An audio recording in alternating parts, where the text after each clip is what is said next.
빨리빨리 진행해보죠. 네. 첫 번째 뉴스는 뭡니까? 예, 김경숙 전 이화여대 학장이요. 오늘 자정쯤 구속됐습니다. 뿐만 아니라요. 오늘 이 영장실질심사를 앞두고 있는 이재용 삼성전자 부회장이 있고요. 또 이 최경희 전 이화여대 총장도요. 이 오늘 특검 사무실에 소환돼서요. 예, 조사받습니다. 그리고 예. 어제는 김기춘 전 비서실장, 조윤선 장관도 소환이 됐죠. 예, 그리고 오늘 이 자정을 넘어서요. 김기춘 전 실장 같은 경우에는 새벽 1시에 귀가했고요. 조윤선 장관은 더 길게 오늘 오전 6시 넘어서 집에 돌아갔다라고 합니다. 제가 이제 이대 교수님들한테 몇 주 전부터 계속 이러다가 다 구속된다고 제발 좀 사실대로 말하라고 했는데, 네. 교수님들이 본인들의 논리로 빠져나갈 줄 알 거라고, 네, 그렇게 안 될 거라고 제가 했는데도 불구하고 계속 그러시다가 다 구속되고 이제 최경희 총장 한 분 남았네요. 이분만이라도 사실대로 말해야지. 안 그러면 전원이 구속됩니다. 안타깝네요. 네. 자, 다음 뉴스는요. 이 문재인 전 더불어민주당 대표가요. 이 현재 치러지는 선거들에 대해서 공정성을 담보할 수 있을지에 대해서 자신할 수 없다고 본다. 이런 이야기를 어제 했었는데요. 이제 그러면서 해당 문제가 해결하기 위해서는 이 수개표가 강화되면 된다. 뭐 이런 이야기를 했다고 합니다. 아, 수개표. 송영길 의원이 이 수개표法案을 제출했죠. 이 사안에 대해서 이재명 시장도 한마디 했고 이제 문재인 전 대표도 한마디를 했군요. 이 사안은 저희가 이제 이 법안이 상정될 때쯤에 다시 한번 본격적으로 다뤄보기로 하고. 자, 다음 뉴스 주십시오. 예, SBS 단독 보도인데요. 이 대통령을 만나러 온 해외 VIP에게 이 성령 시술을 끼워 팔기 했다라는 이야기입니다. 이 구체적으로 말씀을 드리면요. 이 덩룽 여사, 중국 덩샤오핑의 셋째 딸로 알려져 있는데요. 지난해 우리나라를 방문했습니다. 이제 그런데 당사자가 원하지도 않는 이 김영재 원장 성령 시술을 문체부가 끼워 넣었다라는 보도인데요. 이 정작 덩룽 여사는 이 김영재 부부 측이 준비한 성령 시술대엔 앉지도 않고 떠났다라고 합니다. 앉지도 않고. 야, 이게 미스테리가 이제 풀립니다. 이게 처음부터 나온 뉴스거든요. 이 BIP, 그러니까 어디서부터 시작되냐면은 갑자기 김영재 원장이 서울대 건강검진센터 외래의사로 위촉되는. 그렇죠. 예. 이야기가 나왔어요. 그래서 왜 이렇게 됐냐고 그랬더니 BIP가 방문을 해서 그랬다. 예, 그런 중국 VIP가 왔다. 앞뒤가 안 맞는 설명들 계속 나왔는데 이게 이제 다 풀리네요. 그러니까 이 VIP에 대해서 김 원장 측은 자신들이 유치를 했다 이렇게 주장을 했거든요.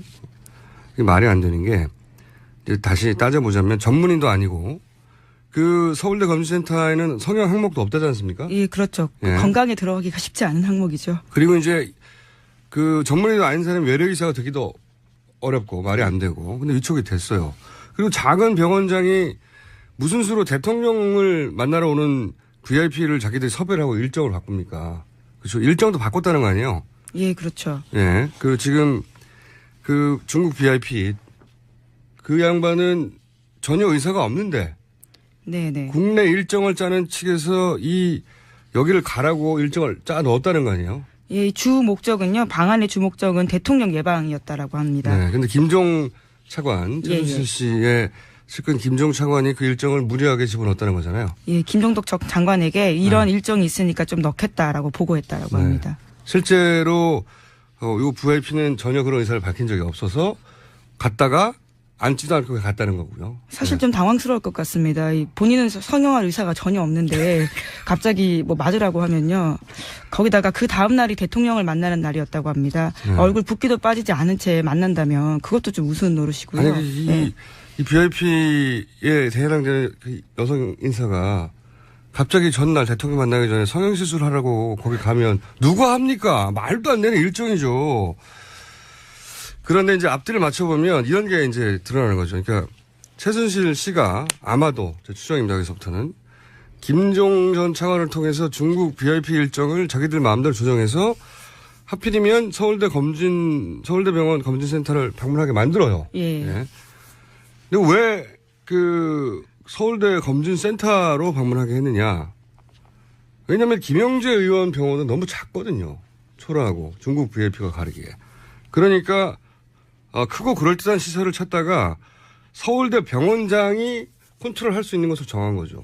그런 다음에 거기서 시술을 하자니까 외래의사의 신분이 필요한 거예요. 갑자기. 그래서 갑자기 위촉을 하죠. 그리고 이게 실패하고 나서는 다시 해촉을 해요. 예, 말도 안 되는 거죠. 이건 서울대 병원장을 이제 부를 때 따져야 될 부분이고, 근데 왜 이렇게까지 무리수를 뒀느냐. 아니, 단순히 본인과 친하다고 이렇게 했느냐. 저는 아니라고 봅니다. 이 정도까지 됐으면 그 김영재 의원을 이제 초기 뉴스 중에 또 하나였는데 중동에 진출시키려 하다가 그게 뜻대로 안 되자. 예, 실패했죠. 예, 뜻대로 안 되자. 그 컨설팅을 한 업체를 세무조사를 하고 난리가 났었잖아요. 뭐 국정원 사찰까지 했다라는 주장도 나왔었죠. 네. 예. 저는 김영재 의원을 내세워서 본격적으로 해외 성형 사업을 진출하려고 했던 어떤 큰 비즈니스 플랜이 있었던 게 아닌가. 최순실 씨 측에서. 그러지 않고서는 이건 사실 김영재 의원과 친해서 한 일의 규모를 넘어서거든요. 완전히. 그래서 저는 이 성형 해외 진출 사업 자체가 최순실 씨가 구상한 사업 플랜이었던 부분을 따져봐야 한다. 네. 그게 진짜 부끄러운 일이죠. 대통령 예방하겠다는 해외 고위 인사를 지금 일정을 마음대로 바꿔가지고 자기들 사업기를 만들려고. 사실 외교는 의전이 굉장히 중요한데요. 굉장히 무례한 행동들이라고 볼 수 있죠. 엄청난 결례죠. 예. 네. 사업적으로도 이건 학급 브로커들이 하는 짓입니다. 자기들 마음대로 일정 집어넣어가지고 학급 브로커들이 이런 짓을 하는데도 절대 사익을 추구하지 않았다. 이 말도 안 되는 국가적으로 두고두고 수치스러운 일이라고 봐요. 이게 뭡니까 진짜. 여하간 저는 해외 성형사업의 본격적인 진출이 최순실 씨의 사업 플랜이 있었다라고 추정하지 않을 수 없는 정황이 하나 나왔다고 봅니다. 이거 따져봐야 되는 일이라고 봐요. 다음 뉴스는요? 예, 어제 이 형사법정에서 최순실 씨와 장시호 씨가 같이 섰습니다. 이 냉랭한 기류를 감출 수가 없었다라고 하는데요. 함께 서로 이익을 위해서 했던 두 사람이 이번 사건으로 등을 돌리면서 서로 책임을 떠넘기는 모습을 보였다라고 합니다. 예, 서로 법정 가면 떠넘길 거라는 예언도 많이 했지 않습니까, 제가. 근데 이 두 번째 태블릿을 특검이 알지도 못했던 걸 내놨잖아요. 예, 장시호 씨가요. 네. 그러면서 제가, 이건 장시호 씨가 이로 인해서 얻을 물질적 이득을 따져봐야 된다. 최순실 씨가 장기간 구금되면, 남겨진 어떤 자금을 본인이 처리를 맡았었고, 그래서 이제 자신이 독차지할 기회, 이런 기회를 한번 따져봐야 된다. 말씀드렸잖아요. 근데 추가적으로 하나 말씀드리면, 본인의 심경이 변화가 있었어요. 그죠? 처음에는 안 그랬는데, 이제 굉장히 적극적으로 어느 시점부터 변했잖아요. 예, 장시호 씨가. 예. 예. 변호사 접견밖에 안 되는 걸로 제가 알고 있는데 비둘기라는 게 있어요. 비둘기. 메신저를 말씀하시나요? 예. 감옥 안에서 여타의 방법으로 쪽지 같은 거를 밖으로 전하고 안으로 들어오는 이건 사실 자범들도 하는 겁니다. 비둘기.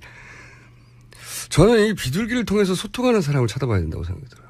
예전에 왜 한번 2주 전인가요? 특검이 갑자기 일시에 서울구치소를 압수수색한 적이 있잖아요. 예, 그렇습니다. 왜냐하면 이 관계자들이 서로 말이 너무 일치한다고. 그래서 틀림없이 소통하는 수단이나 뭔가 있을 거라고. 예, 말을 맞추기 위한. 예, 그게 이제 비둘기거든요. 이렇게 작은 쪽지를 이제 소위 밖을 드나들 수 있는 사람한테 전하고 또 받고 하는.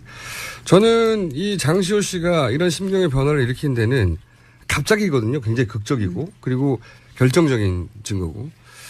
그런 소통하는 사람도 있을 수 있다. 이거 따져봐야 된다고 봅니다. 그리고 체포되기 직전에 동성도 파악해봐야 되고. 자, 여기까지 해놓고. 다음 뉴스는요? 예, 한겨레가 다시 한번 이 박연차 리스트를 보도했습니다. 이 여러 날에 걸쳐서 만났던 전현직 검찰 관계자들에 따르면 이 박연차 리스트에 반기문 전 총장의 이름이 있었다라는 사실을 확인해줬다라는 건데요. 이 박연차 전 회장이 2009년 2월에 검찰 조사를 받을 당시에 이 변호사와 상의한 다음 검찰도 모르고 있던 이름을 적어냈다라는 겁니다. 이에 대해서 반 전 총장은요, 박 전 회장은 알지도 못하는 사이다 이렇게 계속 밝히고 있는데요. 이제 그러니까 한겨레 쪽에서는요, 검찰 안팎에서는 고소를 통한 검증 필요성이 제기되고 있다라고 보도하기도 했는데요. 반 전 총장이 의혹을 제기한 언론사를 허위사실 적시에 의한 명예훼손으로 고소한다면 그 리스트에 이름이 있는지를 확인해 볼 수 있지 않냐라는 겁니다. 한겨레 나름의 승부수네요. 그렇죠. 예, 한겨레를 고소해라. 그러면은 검찰에 가가지고 그 이전에 진술 기록이나 관련 서류를 보면 나오지 않겠냐. 이런 얘기네요. 네. 한겨레가 뭐랄까요. 덤벼라. 이런. 예. 허위 사실이라면 검증해보자. 뭐 이런 취지의 이야기도 그런 있습니다. 얘기네요. 반기문 전 총장에 관련 뉴스는 사실 많이 나올 수밖에 없어요. 왜냐하면 오랫동안 이름이 거론됐는데 이제야 본격적으로 정치 행보를 시작했고 그러다 보니 이제 쌓여있던 게 한꺼번에 터져 나오는 거죠. 네. 그 중에서 첫 번째로 나온 게 이 반기문 리스트, 아니 그 박연차 리스트였는데 예. 관련해서 반기문 전 총장 얘기 나왔으니까 저희가 어제 나름 특종을 했습니다. 네. 매튜 리, 유엔 전문 취재 기자죠. 네. 이분에 관련된 특종을 했고 읽어보셨죠? 기자? 예. 많이 인용 보도가 됐더라고요.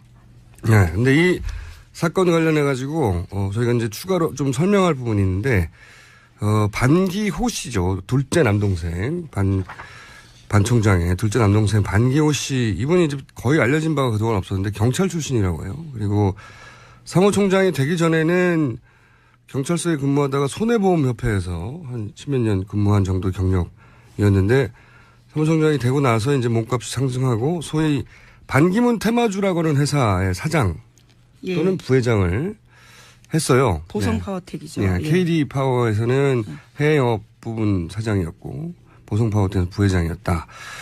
그런데 이제 어제 이 반기호 씨에 대해서 유엔 전문 매체 이너시티 프레스의 매튜리 기자가 저희 인터뷰에서 미얀마에서 KD 파워 보성 파워텍이라는 회사와 사업을 하는데 왜 유엔 델리게이션, 유엔 사절단 일원으로 했느냐 이런 의혹을 제기했단 말이죠. 예. 앞으로 이제 매튜리 기자가 제기한 의혹들을 저희도 더 계속 파헤쳐 보겠는데 그런데 미얀마 정부 홈페이지에 의하면 반기호 앤드 유엔 델리게이션 미팅 이런 식으로 표현되어 있어요. 앤드. 그리고 이제 다른 관련 홈페이지를 보면 반기호 씨가 유엔 사무총장 반기문의 동생이라는 걸 미얀마에서도 알고 있었어요. 당연히. 그런 다른 관련 홈페이지에도 나오는데 저희가 이제 뉴스공장 인터뷰 이후에 이제 추가 취재를 뉴스공장은 취재도 합니다. 추가 취재를 했는데 매튜리가 삭제됐다고 하는 이제 페이지에 다른 문장이 또 있었는지 그건 모르겠는데 혹은 매튜리가 유엔 대변인에게 질문을 했다지 않습니까? 관련 질문을.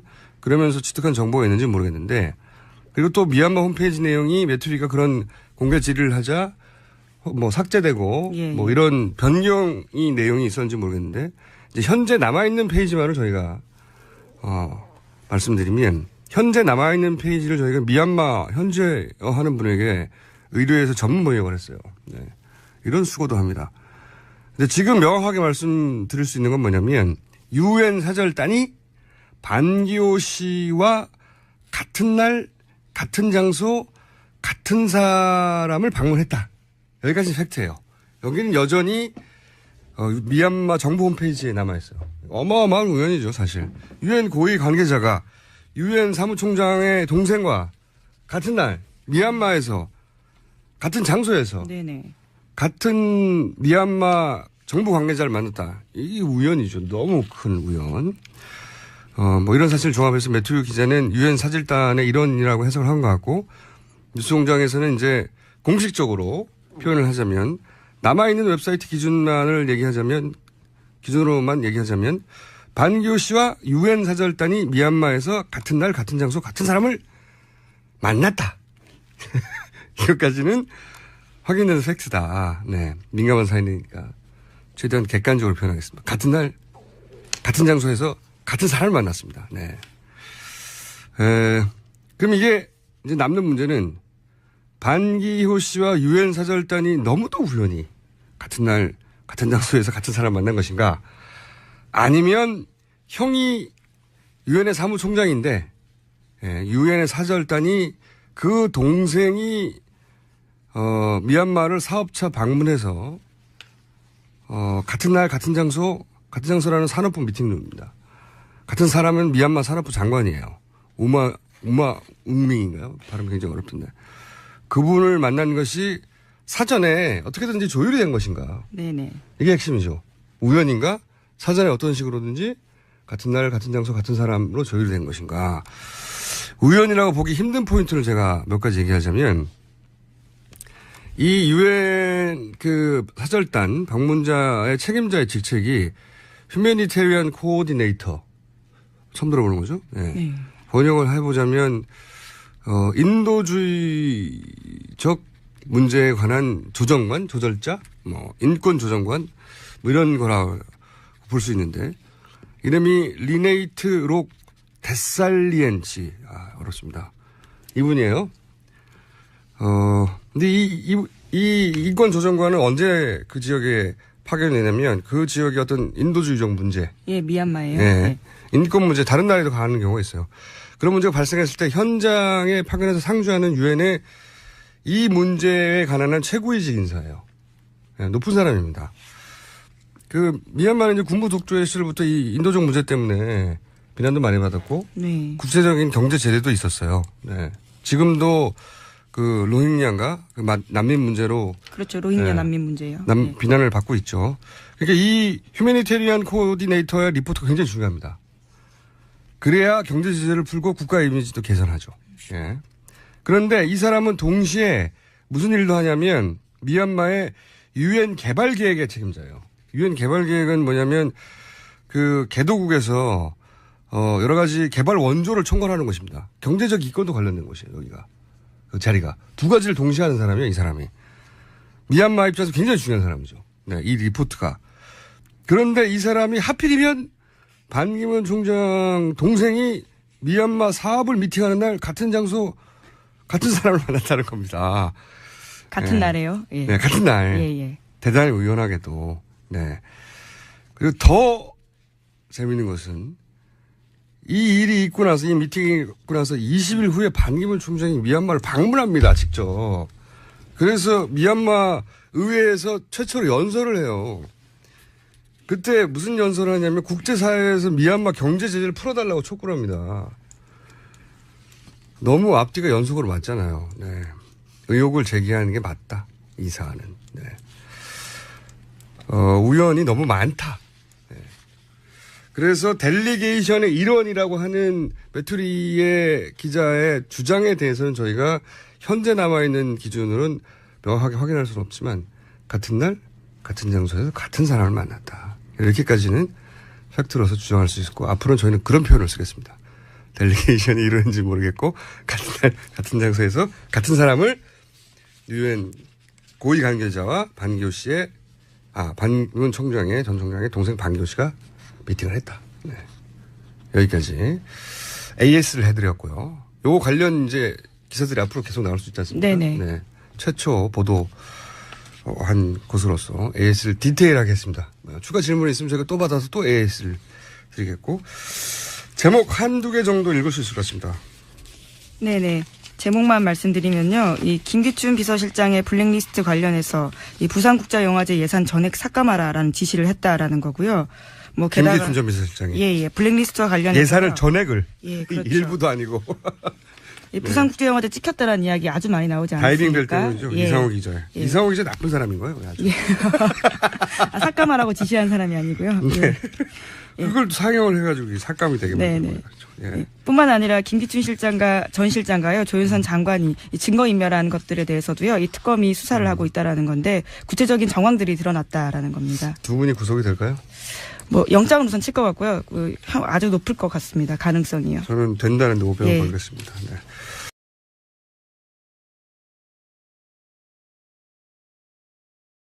타에는 성형 항목도 없다지 않습니까? 예, 그렇죠. 예. 건강에 들어가기가 쉽지 않은 항목이죠. 그리고 이제 그 전문의도 아닌 사람이 외래의사가 되기도 어렵고 말이 안 되고 근데 위촉이 됐어요. 그리고 작은 병원장이 무슨 수로 대통령을 만나러 오는 VIP를 자기들이 섭외를 하고 일정을 바꿉니까? 그렇죠. 일정도 바꿨다는 거 아니에요?